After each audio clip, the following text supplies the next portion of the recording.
Welcome back to Facts and Two Cents with PMP Pamela here and Petol. Yes. But we are back, and today's conversation is going to be on what has been happening. So a lot has taken place, and we also want to talk about Princess Diana's interview with Martin Bashir and the responses from her two sons, right? Prince Harry and the other one. The other brother. The other brother.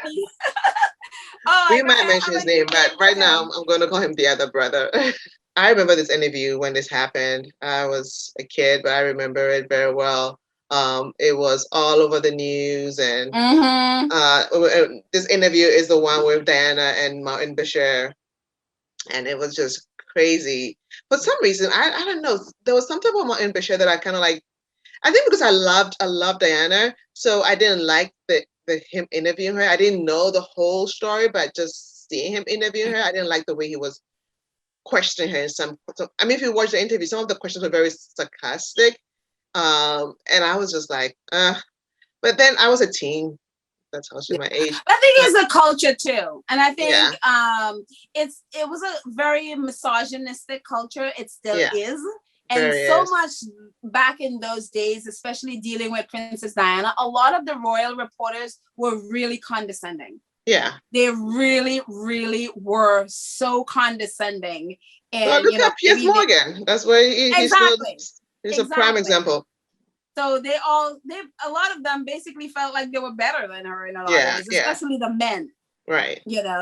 And so I am not surprised in a way, any kind of like condescending, misogynistic way. So anyway, so the interview, both Harry and William decided to. Well, the BBC came up with a report, and they realized that there was, it was completely uncalled for, it was illegal. They shouldn't have done that interview, and the ways in which Martin Bashir took to get some information from Diana, in terms of the bank statement, the forged bank statements, were completely illegal and not true journalistic, I guess, practices, right? And so William and Harry both wrote a statement. William's statement was very Buckingham Palace statement. And what stood out to me in his statement was how he referred to his mom, their mom as my mother. And then the audacity to say they shouldn't air it anymore. I mean, I get where he's coming from and saying that she doesn't want to see it anymore, but that's kind of controlling. You don't control the media unless you do. And that would explain Harry and Meghan's holds what they're saying. I know. Well, I mean, the way I look, with Bashir, the way I see Bashir, Bashir has this issue with the way he treated Michael Jackson and all of those things. That's another issue. But for me, the statement is not the forged bank statements, etc. Don't know that it's illegal. I know it's very unethical. Definitely very unethical. But and even he in his statement came out, it's like that's not the reason why Princess Diana did this interview. The argument now is if he didn't show, and honestly, he first presented it to Princess Diana's brother, and then his brother Charles and her brother Charles introduced him to Princess Diana, because with the just in case you guys don't know, the forged bank statements is saying that basically that Charles security, Diana's press secretary and Charles's press secretary were being paid by MI5 and also the Rupert Murdoch to basically spy on Diana and leak information to the press. And so that's what Martin Bashir, he forged those so that Diana would talk to him about, her experience and all of that stuff. And they're saying that if he didn't do that, she wouldn't have said some of the things she said, which is a complete lie. And Martin Bashir actually even said that. He's like, look, I know what I did was wrong. I know that I shouldn't have done that. But that had no bearing on Diana, and even in Lord Dyson's report, he said, if Diana, he literally said that Diana wanted to get her story out. If it wasn't Martin Bashir, she would have found someone else to tell that story. I am not a fan of Robert Jobson. Robert know Jobson he made a makes comment. my Yeah, skin crawl. I yeah. do not like. And Robert Jobson was on. He did a podcast with Omid Scobie, Mm-hmm. and I couldn't believe this because I sat there. I was just like, "Thank you, Robert Jobson." Like the fact that I even think that. I was thinking, I think the cow jumped over the moon, because the fact that I'm sitting here agreeing with Robert Jobson, that's big. But even he was saying that's nonsense. There were so many things that was going on that Diana had every right to feel, because, that people were spying on her, people were monitoring, because they actually were. Yeah. They were actually doing those things.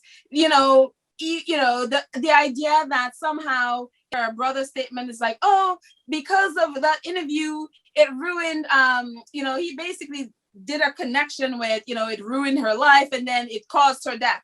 Ridiculous. William's idea that, oh, it caused my parents' relationship to break. Ridiculous. Because Like, your dad was already cheating on your wife. Yeah, on your mother. It's like with another married woman. Like, what are you talking about? Your dad actually acknowledged that he was having an affair. The year 1994. Yeah. Because this interview was 1995. In 1994, Prince Charles literally sat there on national TV with Jonathan Dimbleby and said, yes, I had an affair with Camilla and it happened when my marriage was irretrievably broken. He literally said that 1 year before, in 1994. In 1993, Princess Diana, in her book, Andrew Morton book, we have the book. Yeah. We have the tapes. So the fact that... And Diana was not paranoid. Diana knew exactly what she was saying. She knew. She completely knew what it is. Even, she knew what had even happened Robert to her. Johnson was saying, yeah. If Diana was paranoid, she had every right to be. If she was mentally unstable, she had every right to be. Why? She was being monitored. Her phone was bugged.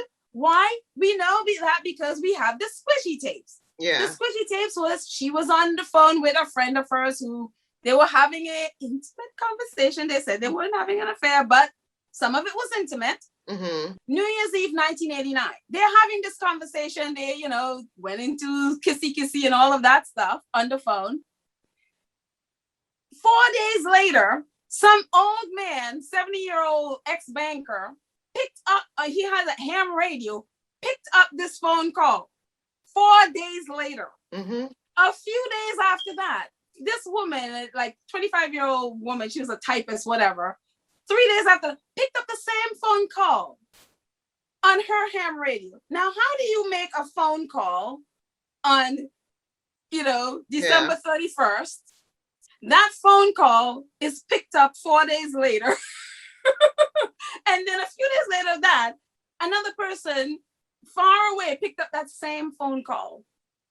Yeah. So in 2008, there was an inquiry into her death. And her protection officer, Ken Woff, mm-hmm. he said that the British Secret Service is the one that recorded that. And what they did was they recorded her phone. They recorded it on her phone line, her landline.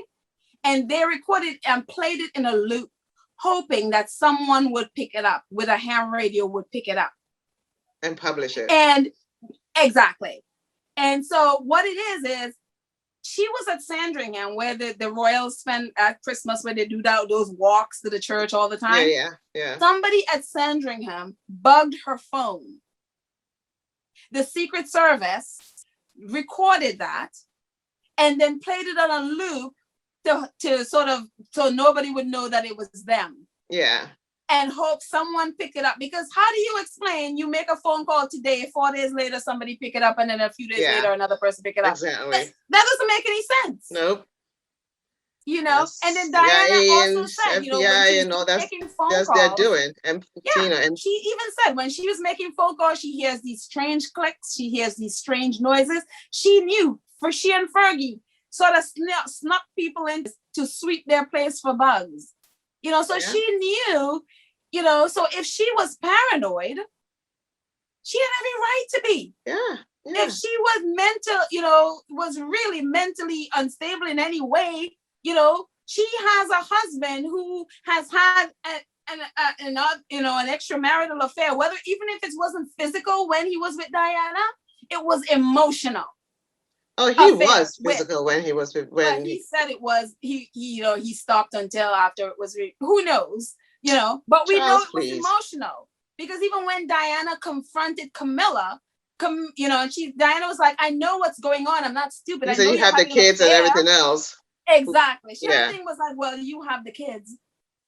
Imagine having kids, or young kids, and then the other woman, that's a response to you, and you can't do anything about it. Camilla, it's like, that's like,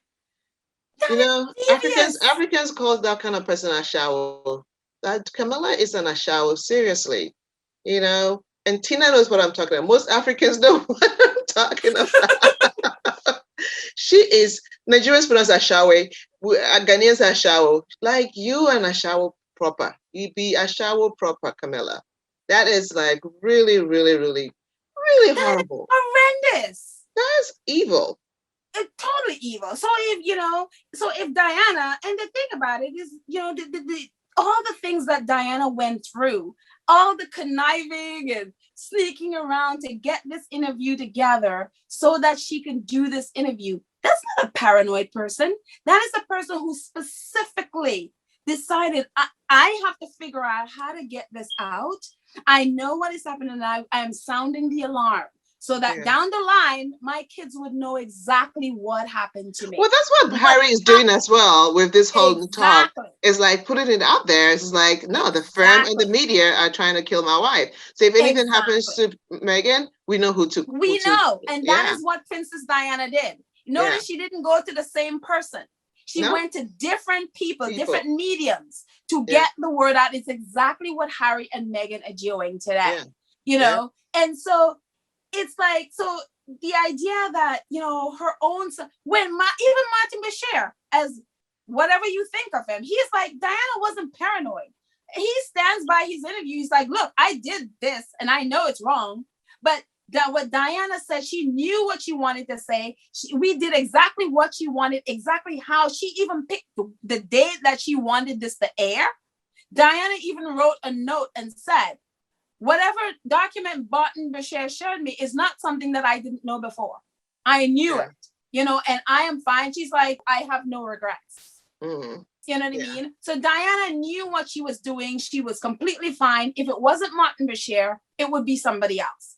To see Martin Bashir stand up for her, to see somebody like Robert Jobson standing up for her and being like, Kensington Palace are trying to rewrite history. That is ridiculous. To see him calling them out, and I'm going to tell you, Pam, as much as I know how disgusting Prince William is, I did not see that coming. Yeah, me neither.